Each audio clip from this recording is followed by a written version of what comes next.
We had some evidence that some trace of virus could be not only present in the cancer itself, in tumor cells, but also in the blood, or especially in the blood lymphocytes. So I was starting culturing lymphocyte white blood cells, and this technology, of course, could be applied very quickly to the discovery of the AIDS virus.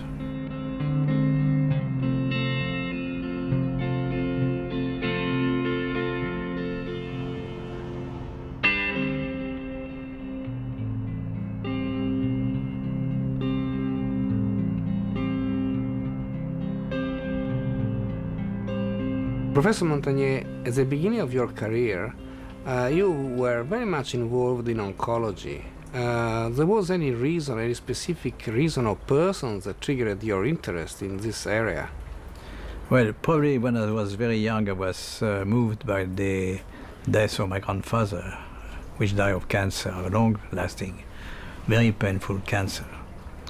And a little later, when I started my medical study also, I was moved by the fate of many patients, dying of cancer. Of course, now cancer partly can be cured, but not completely. And I think there are still many problems to be solved to eradicate cancers. When you, for the first time, saw the new virus under the microscope, what was your first feeling?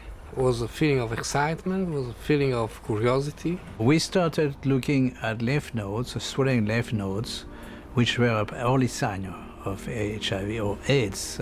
And the excitement came when we discovered that this virus was quite new.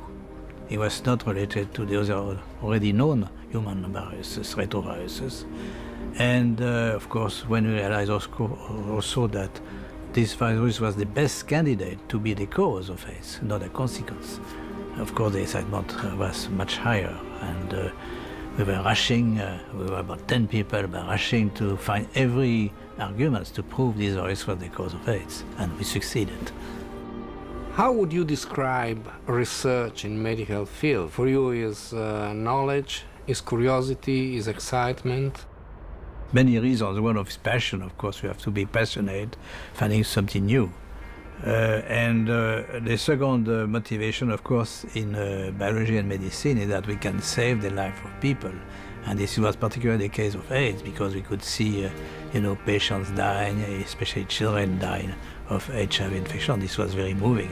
We could do not much at that time, but of course, research, medical research, not us, but some from the pharmaceutical industry, helped very much finding new inhibitors which could not cure but keep people alive.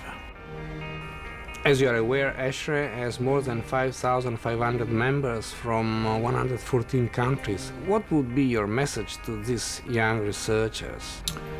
I would say they are touching a very important subject, human reproduction, but also they have to be very cautious. You are touching not only to an individual, but you are touching also to the future generation who will depend on that generation.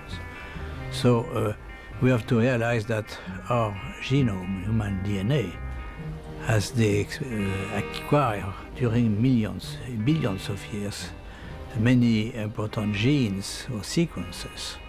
And we should not manipulate them without thinking several times.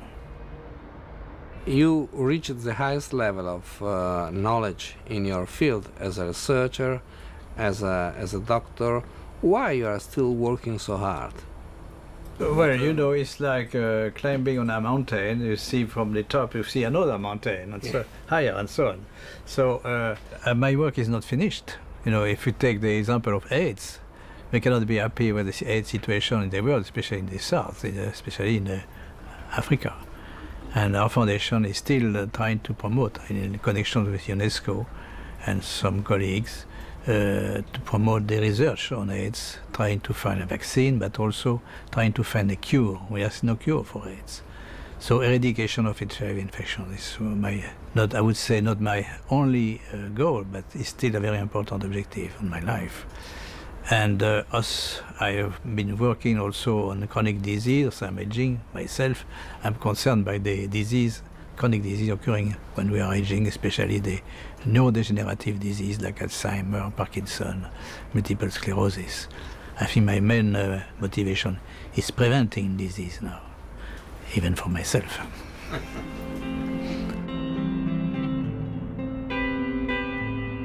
Professor Montagnier, thank you very much. And on behalf of the European Society of Human Reproduction and Embryology, and on behalf of all our members, it's a pleasure for me to give you the honorary membership of our society. Thank you very much. I'm glad not to be with you in your meeting. I wish you the best for you and all the members, all the participants. And also, it's not exactly my field. I will keep this plate. That's a very good memory of your visit, and I will put it in a good place in my office. Thank you very much again. Thank you. Thank you.